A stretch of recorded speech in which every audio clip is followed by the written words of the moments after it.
ಆತ್ಮೀಯ ಬಂಧು ಭಗಿನಿಯರೇ, ನಾವೀಗಾಗಲೇ ನಮ್ಮ ರಾಷ್ಟ್ರದ ಮಾತೃಸ್ವರೂಪ, ಪಿತೃಸ್ವರೂಪ ಮತ್ತು ಗುರುಸ್ವರೂಪವನ್ನು ಹೃದಯದಲ್ಲಿ ಧಾರಣೆ ಮಾಡಿದ್ದೀವಿ. ಭಾರತ ಭಗವದ್ಭಕ್ತಿಯ ಆಗರ, ಹೆಜ್ಜೆ ಹೆಜ್ಜೆಗೆ ತೀರ್ಥಕ್ಷೇತ್ರಗಳನ್ನು ಹೊಂದಿರತಕ್ಕಂಥ ನಾಡು.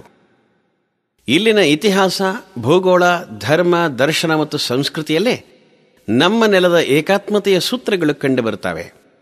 ವಿವಿಧ ದರ್ಶನಗಳು, ವೇದ ಕಾವ್ಯಗಳು ಉಗಮಗೊಂಡ ಪುಣ್ಯಭೂಮಿ ಇದು. ತೀರ್ಥಯಾತ್ರೆ ನಮ್ಮ ನಾಡಿನ ಒಂದು ಮಹತ್ವಪೂರ್ಣ ಪರಂಪರೆ.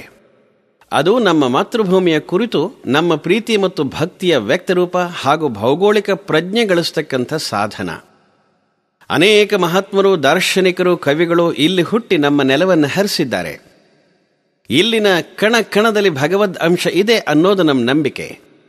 ಭಗವಂತ ಸರ್ವವ್ಯಾಪಿ ಅನ್ನೋದು ಸತ್ಯವಾದರೂ ತನ್ನ ಲೀಲಾ ವಿನೋದಗಳಿಗಾಗಿ ಅವನು ಕೆಲವು ಕ್ಷೇತ್ರಗಳನ್ನು ಆರಿಸಿಕೊಂಡಿದ್ದಾನೆ. ಅವನೇ ಇಲ್ಲಿ ರಾಮನಾಗಿ, ಕೃಷ್ಣನಾಗಿ ಕುಣಿದಿದ್ದಾನೆ. ತನ್ನ ಭಕ್ತರನ್ನು ಕುಣಿಸಿ ತಣಿಸಿದ್ದಾನೆ. ತನ್ನ ಲೀಲೆಗಳಿಗಾಗಿ ಅವನು ನಮ್ಮ ನಾಡಿನ ಅಂಗಳವನ್ನು ಆರಿಸಿಕೊಂಡಿದ್ದು, ಅಥವಾ ಅವನ ಲೀಲೆಯ ಅಂಗಳದಲ್ಲಿ ನಮಗೊಂದು ಜನ್ಮ ದೊರೆತದ್ದು ನಮ್ಮ ಭಾಗ್ಯ ಅಲ್ವಾ? ಇಲ್ಲವನು ಪ್ರಕೃತಿಯ ರೂಪದಲ್ಲಿ ಪಸರಿಸಿ ನಿಂತಿದ್ದಾನೆ. ಪರ್ವತಗಳಾಗಿ ಮುಗಿಲನ್ನು ಚುಂಬಿಸಿದ್ದಾನೆ. ನದಿಯಾಗಿ ಹರಿದು ನಮ್ಮ ದಾಹ ತಣಿಸಿದ್ದಾನೆ. ಸೀಮಾತೀತನಾಗಿ ಗೋಚರಿಸಿದ್ದಾನೆ. ಅವನ ರುದ್ರ, ಗಂಭೀರ, ಸೌಮ್ಯ, ಭಯಾನಕ, ಅದ್ಭುತ, ಆಶ್ಚರ್ಯಕರವಾದಂಥ 10 ಹಲವು ಮುಖಗಳನ್ನು ತೋರಿದ್ದಾನೆ.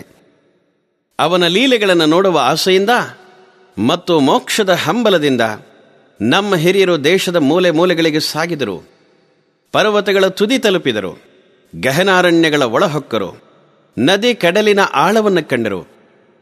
7 ಕುಲಪರ್ವತಗಳು, 7 ಜಂಹವಿಗಳು, 7 ಪುರಿಗಳು, 12 ಜ್ಯೋತಿರ್ಲಿಂಗಗಳು, 51 ಶಕ್ತಿಪೀಠಗಳು, ಚತುರ್ಧಾಮಗಳು, ಚತುರಾಮ್ನಾಯ ಪೀಠಗಳು, ಶೈವ, ವೀರಶೈವ, ವೈಷ್ಣವ, ಶ್ರೀವೈಷ್ಣವ, ಶಾಕ್ತ, ಗಣಪಥ್ಯ, ಸಿಖ್, ಜೈನ, ಬೌದ್ಧ ತೀರ್ಥಗಳು, ವಿಭೂತಿ ಪುರುಷರ ಜನ್ಮಸ್ಥಳಗಳು, ಹುತಾತ್ಮರ ಬಲಿದಾನ ನಡೆದಂತಹ ಸ್ಥಳಗಳು, ಹೀಗೆ ಹೆಜ್ಜೆ ಹೆಜ್ಜೆಗೆ ತೀರ್ಥಕ್ಷೇತ್ರಗಳು. ಇವುಗಳನ್ನು ನೋಡಲು ಹೊರಟಿರತಕ್ಕಂಥ ಯಾತ್ರಿಕರಿಂದ ನಮ್ಮ ನಾಡಿನ ಎಲ್ಲ ಪುಣ್ಯ ಸ್ಥಳಗಳ ಹೆದ್ದಾರಿಗಳು, ಕಿರುದಾರಿಗಳು, ಕಾಲುದಾರಿಗಳು, ಬೆಟ್ಟ ಕಿಬ್ಬಿಯ ಇಕ್ಕಟ್ಟಿನ ದಾರಿಗಳೂ ಕೂಡ ಕಿಕ್ಕಿರಿದು ಅವರೆಲ್ಲರ ಪದಧೂಳಿಯಿಂದ ಪವಿತ್ರವಾಗ್ತಾನೇ ಇದೆ. ರಾಮನ ಪಾದಸ್ಪರ್ಶವಾಗದ, ಹರಸುರರು ಸಂದರ್ಶಿಸದ, ಸೀತೆ ಸಾವಿತ್ರಿಯರು ಹಾದಿರದ ಸ್ಥಳಗಳೇ ಇಲ್ಲಿಲ್ಲ. ಗಂಗೆ, ಯಮುನೆಯರೇ ಮೊದಲಾದ ಪವಿತ್ರ ನದಿಗಳ ತಟಗಳಲ್ಲಿ, ಮಹಾತ್ಮರು ಅವತರಿಸಿದ ಸ್ಥಳಗಳಲ್ಲಿ, ತಪಸ್ವಿಗಳಿದ್ದಲ್ಲಿ, ಪ್ರಕೃತಿಯ ಅದ್ಭುತ ಶಕ್ತಿಗಳು ಗೋಚರವಾದಲ್ಲಿ ತೀರ್ಥಕ್ಷೇತ್ರಗಳನ್ನು ನಾವು ಪ್ರಾಚೀನ ಕಾಲದಿಂದಲೂ ಕಲ್ಪಿಸಿಕೊಂಡು ಬಂದಿದ್ದೇವೆ. ಇಂಥ ಸ್ಥಳಗಳಲ್ಲಿ ಕೋಗಿಲೆಗಳ ಸಂಗೀತ, ದುಂಬಿಗಳ ಝೇಂಕಾರ, ಶಂಖದ ಓಂಕಾರ ಬೆರೆತು ಕಲ್ಪನೆ ದರ್ಶನಗಳ ಹೂಬಳ್ಳಿ ಚಿಗುರಿ ವೇದ ಕವ್ಯಗಳ ಫಲಗಳೊಂದಿಗೆ ಸತ್ಯ, ಶಿವ ಮತ್ತು ಸೌಂದರ್ಯದ ಉಪಾಸನೆ ನಡೀತಾ ಇತ್ತು. ಈ ಯಾತ್ರೆಗಳನ್ನು ನಾನಾ ಕಾರಣಕ್ಕಾಗಿ ಮಾಡ್ತಾರೆ.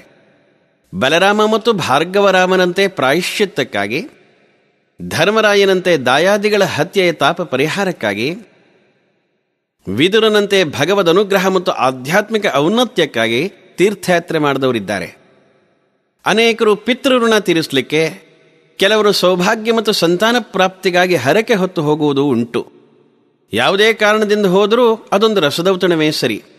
ಆ ಎಲ್ಲ ದೇಗುಲಗಳಲ್ಲಿ, ಕಲೆಯ ಬಲೆಗಳಲ್ಲಿ, ಸಜೀವ ಶಿಲ್ಪಗಳಲ್ಲಿ ನಮ್ಮ ಜೀವನಾಡಿಯನ್ನು ಮಿಡಿಸ್ತಕ್ಕಂತಹ ದಿವ್ಯ ಶಕ್ತಿಯ ಪ್ರತಿಮಾರೂಪಗಳಿವೆ.